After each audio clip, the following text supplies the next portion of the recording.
Bienvenidos y bienvenidas. América Latina vive un momento político especial que este domingo podría incluso modificar el panorama neoliberal que se ha impuesto en los últimos años. Las elecciones en Ecuador, Perú y Bolivia advierten de una respuesta a la crisis económica, a la catástrofe sanitaria y a la inestabilidad política, que con excepción de Bolivia han sido la fuente para la imposición de la receta del Fondo Monetario Internacional. Hay mucho interés y expectativa, pero también es cierto que quienes ganen las elecciones reciben gobiernos con deudas enormes, con desafíos en la salud pública y un grito sostenido de respuestas claras para la atención urgente a la gente más pobre. De esto queremos conversar con el analista político y conocedor de nuestra región, Sergio Pascual. ¿Qué tal? Bienvenido. Qué gusto tenerte por acá. Un gusto, ¿Cómo Orlando. estás? Un saludo a toda la gente que sigue Telesur y que te sigue. ¿Cómo percibes lo que ocurrirá este domingo? ¿Qué es lo que se advierte? ¿En qué momento ocurre esto? Y al mismo tiempo te plantearé una pregunta, ¿hasta dónde efectivamente América Latina puede dar un salto en medio de la pandemia a una región mucho más democrática? Bueno, yo escribí hace poco, ¿no?, que este domingo era como el super domingo electoral latinoamericano, ¿no? Hasta que han aplazado con ciertas irregularidades las elecciones a la Asamblea Constituyente en Chile, se jugaba un tercio del poder, en realidad, en los gobiernos latinoamericanos, ¿no? Si cuentas el peso electoral de Chile, de Perú, de Ecuador e incluso de Bolivia, ¿no?, que tiene elecciones subnacionales, se estaba jugando un tercio de los electores latinoamericanos su futuro, ¿no? Y pareciera, ¿no?, que estas elecciones no llegan en un momento cualquiera, evidentemente por la cuestión de la pandemia, que es ampliamente conocido, y porque la pandemia ha levantado la idea de que los servicios públicos son esenciales para combatir en condiciones de igualdad algo que nos golpea a todos y que solamente nos podemos proteger cuando nos unimos como sociedad, pero también llega un momento político muy llamativo, ¿no? Llega un momento político en el que los gobiernos neoliberales que desplazaron a los gobiernos progresistas de la primera década del siglo XXI, se habían agotado, ¿no? Se agotó el gobierno de Macri, el experimento de golpe en Bolivia tampoco le funcionó claramente a los sectores de la derecha neoliberal. En Perú está claramente agrietado su sistema institucional y hay grandes posibilidades de que una compañera de izquierda llegue al poder, ¿no? Y en Ecuador, obviamente, ¿no?, la cooptación de un gobierno que originalmente iba a ser popular a manos de la derecha neoliberal latinoamericana también fracasó estrepitosamente.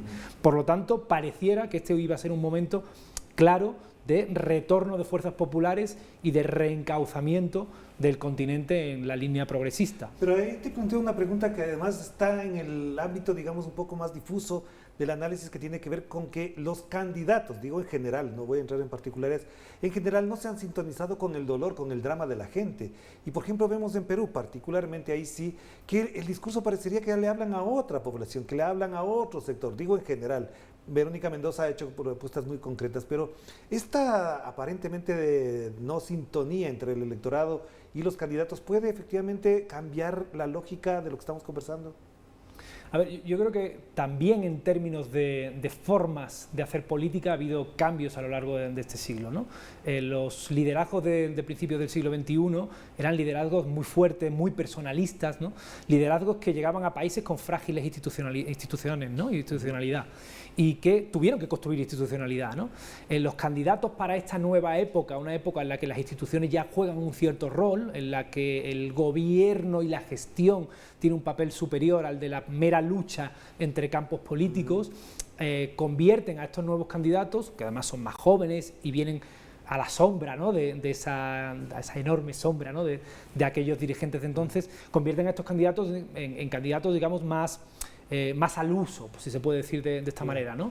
Son candidatos excepcionales por el momento que ocupan, ¿no?, pero no son candidatos que van a transformar la historia de sus países. Eso ya sucedió a principios del siglo XXI. O sea, se dejó el camino abierto para aquellos, sí. Claro, y en ese sentido yo creo que la conexión con el pueblo, lógicamente, no tiene la misma intensidad que tuvo con esos grandes liderazgos de principios del siglo XXI. Pero también hay otro elemento que es clave.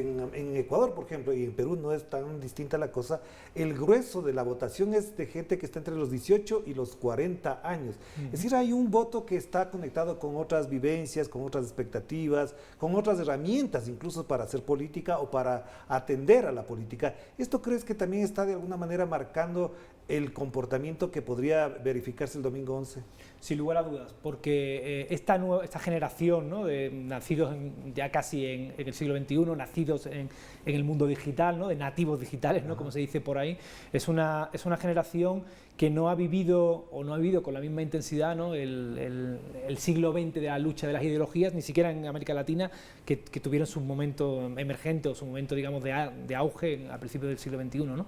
Es una sociedad algo menos politizada, ¿no?, que la anterior, y que además se mueve, se conecta entre sí y se informa de la política de otra manera, ¿no? En la primera vuelta aquí en Ecuador veíamos algo que no habíamos visto nunca en ninguna parte del mundo, y era que, así como siempre la televisión era el principal vector de comunicación política, en este momento en Ecuador ya habían sido las redes, le habían tomado el relevo a la televisión y estaban empatados en términos de apoyo. Y los portales digitales, que han ganado incluso espacio a los medios tradicionales. Los portales digitales, que son la fuente principal de las redes, de la comunicación en redes sociales, ¿no? Entonces hay una nueva batalla por la comunicación pública y política en ese nuevo espacio, que además tiene como principal espectador a estos jóvenes a los que tú mencionabas, ¿no? O sea, si hablamos de que ellos son los que van a definir el futuro, bueno, pues en las redes es donde ellos se informan. Así que claramente hay un cambio de paradigma en términos comunicativos, pero también hay un cambio de paradigma en términos de cuál es su ubicación política en el mundo, ¿no? Son más individualistas en cierta medida y están menos conectados con estructuras orgánicas fuertes, ¿no? Porque el territorio los ata menos, ¿no? Antes uno entraba a un trabajo y se sindicaba porque iba a hacer su trabajo casi toda la vida. Exacto. Ahora uno tiene 7 trabajos el mismo día, ¿no? ¿Cómo te vas a ubicar territorialmente?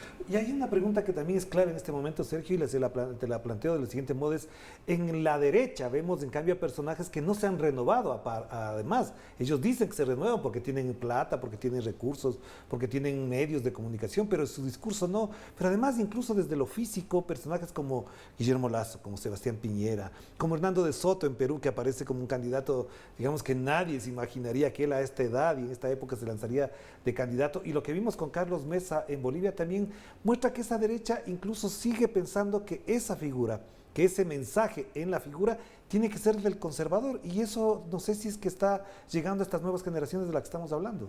Sí, yo creo que la derecha todavía no ha hecho ese tránsito, todavía no ha renovado sus estructuras y sus direcciones, y es más, yo creo que existe una pugna dentro del campo de la derecha latinoamericana, como existe en todo el mundo, ¿no?, pero también en la latinoamericana, entre unas derechas liberales, gerontocráticas, y unas nuevas derechas que son dextropopulistas, ¿no?, que vienen con mucha pujanza, ¿no?, al calor del fenómeno que inauguró Donald Trump, ¿no?, y que ahí sí que han entendido cómo ayornarse, ¿no? A lo mejor en el caso de El Salvador, Bukele es quizá el mejor ejemplo de todo esto, ¿no? Sí, sí. Es un tipo que sí ha sabido renovarse, ¿no?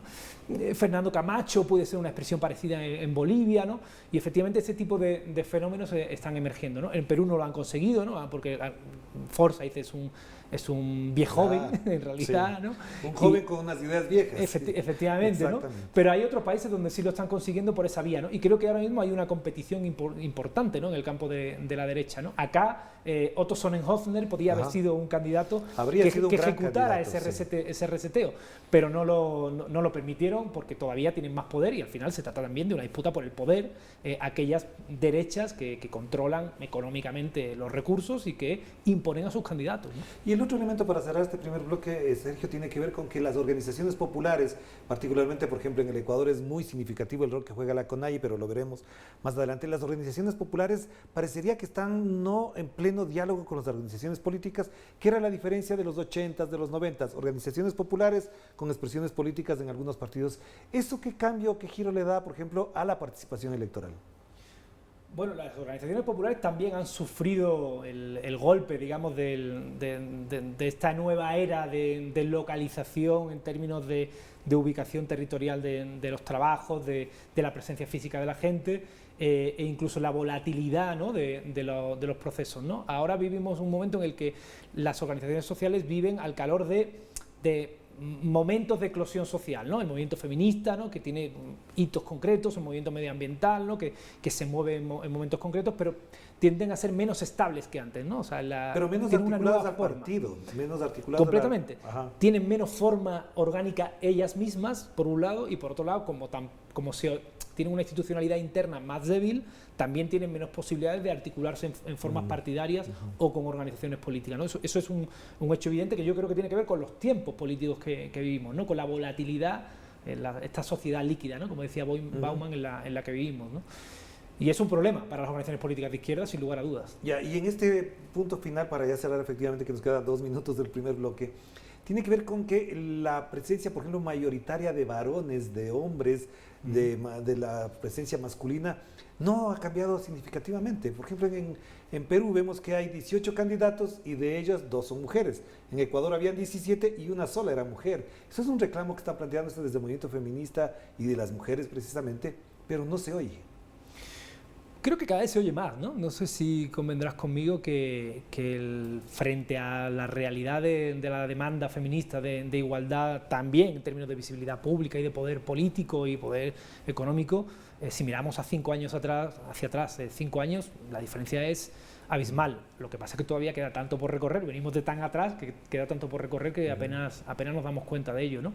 Que la izquierda tenga una candidata mujer en Perú, creo que es un hito importante, ¿no? En Chile, digamos que ayornaron un poco más esta cuestión anteriormente, y ahora su nueva constitución va a ser una constitución completamente paritaria, ¿no? Que esto es un fenómeno importante, ¿no? En Argentina se están dando pasos adelante con la legalización del aborto, ¿no? Creo que ese movimiento está, lo que pasa es que no va al ritmo que nos gustaría, ¿no? Claro que sí. Vamos a hacer la primera pausa, entonces enseguida volvemos para seguir conversando con Sergio Pascual a propósito de lo que ocurrirá este domingo 11 de abril en América Latina. Y digo América Latina porque es muy significativo lo que ocurrirá en Perú, Ecuador y también en Bolivia. Vamos a la pausa.